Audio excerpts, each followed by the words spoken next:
জীবন এক পলকের মধ্যেই কেটে যায়। আর যদি সময়টাকে একটু থামিয়ে রাখা যেত, যাতে তুমি তোমার জীবনের সবচেয়ে গুরুত্বপূর্ণ সিদ্ধান্তটা নিতে পারো, ঠিক এই বিশেষ মুহূর্তটাই হলো সেই মাহেন্দ্রক্ষণ। হ্যালো বন্ধু, আপনি আসে আমি খুব খুশি। আমি কয়েক মিনিট সময় নেব এবং আপনার সাথে এমন কিছু কথা শেয়ার করব যা আপনার শোনা সবচেয়ে গুরুত্বপূর্ণ কথা হতে পারে। কারণ আমি অনন্তকাল নিয়ে কথা বলছি। মৃত্যুর পর আসলে কি ঘটে? আর এটা বেশ ভীতিজনক একটা চিন্তা হতে পারে। আমি আপনাকে এমন এক পথ দেখাতে চাই যেখানে মৃত্যুকে ভয় পেতে হবে না, বরং এখান থেকে বিদায় নেওয়ার সময়ের জন্য আপনি অপেক্ষা করতে পারবেন। দেখুন, ঈশ্বর আমাদের একটা পথ নির্দেশিকা এবং একটি স্পষ্ট গন্তব্য দিয়েছেন, যেখানে তিনি চান সবাই যাক। এটি স্বর্গ নামক একটি চমৎকার জায়গা। এটি অবর্ণনীয় সৌন্দর্যের একটি জায়গা, যেখানে জীবনের স্ফটিক স্বচ্ছ জলের নদী বয়ে চলেছে। মহিমান্বিত পর্বত, ঘন সবুজ বন, অজানা সুবাসে ভরা ফুলের তৃণভূমি, আর পৃথিবীতে আগে কখনো না দেখা সব রং।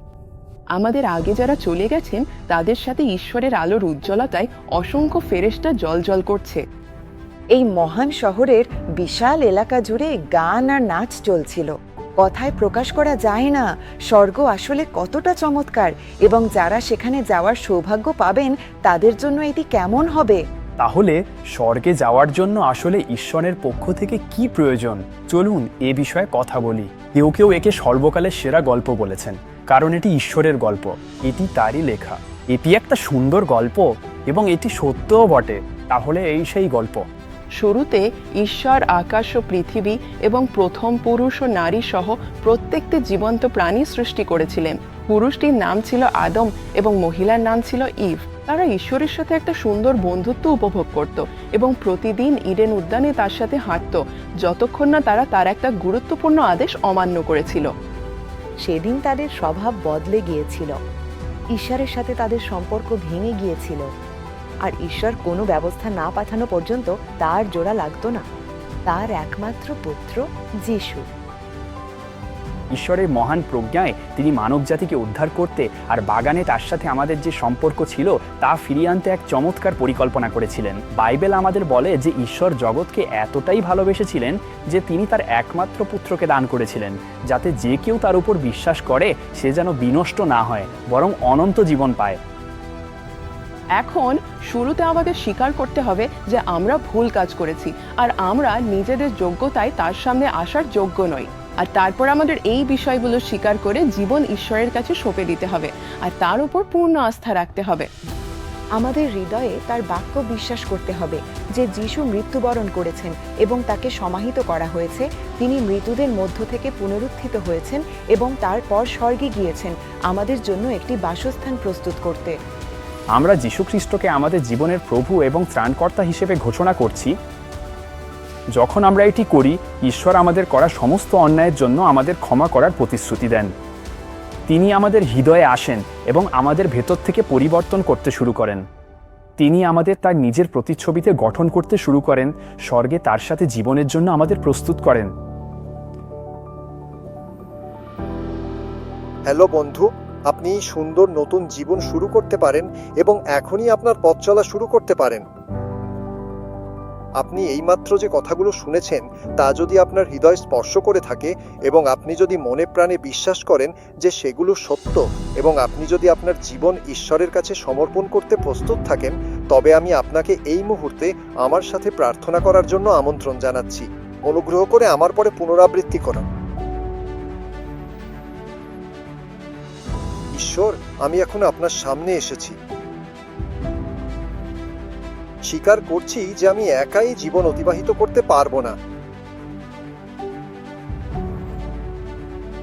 আমার আপনার সাহায্য প্রয়োজন। আমি যা কিছু করেছি তার জন্য আমি আপনার কাছে ক্ষমা প্রার্থনা করছি, আপনার বিরুদ্ধে বা অন্য কোনো ব্যক্তির বিরুদ্ধে, এমনকি নিজের বিরুদ্ধেও। আমি সত্যিই দুঃখিত। আমি আপনার বাণীতে বিশ্বাস করি যে যিশু ক্রুশে আমার জন্য মৃত্যুবরণ করেছেন, যিনি পুনরুত্থিত হয়েছেন এবং স্বর্গে জীবিত আছেন। ঈশ্বর, আমি আমার জীবন আপনার হাতে তুলে দিচ্ছি। যিশু, আমি প্রার্থনা করি আপনি আমার হৃদয়ে আসুন এবং আমাকে পরিবর্তন করুন এবং আমাকে আপনার মতো করে গড়ে তুলুন। আমি প্রার্থনা করি আপনি আমাকে আপনার পবিত্র আত্মা দিয়ে পূর্ণ করুন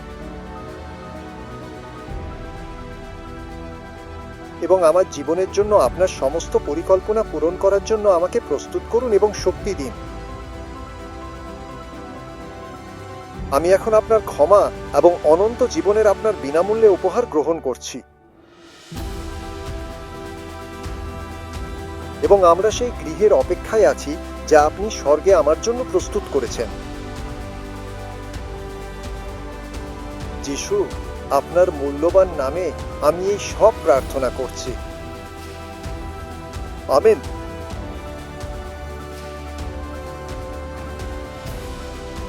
বন্ধু, আপনি যদি এই প্রার্থনাটি করে থাকেন তবে আপনাকে অনেক অভিনন্দন।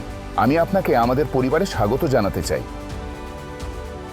এই মুহূর্তে পুরো স্বর্গ আনন্দ উদযাপন করছে। এই ভিডিওর ঠিক নিচেই এসো এবং দেখো লেখা একটি লাল বোতাম আছে, আর আমি আপনাকে আপনার যাত্রার পরবর্তী পদক্ষেপ নিতে এবং খ্রিস্টে আপনার নতুন জীবন সম্পর্কে জানতে আমন্ত্রণ জানাচ্ছি। ঈশ্বর আপনার মঙ্গল করুন আমার বন্ধু।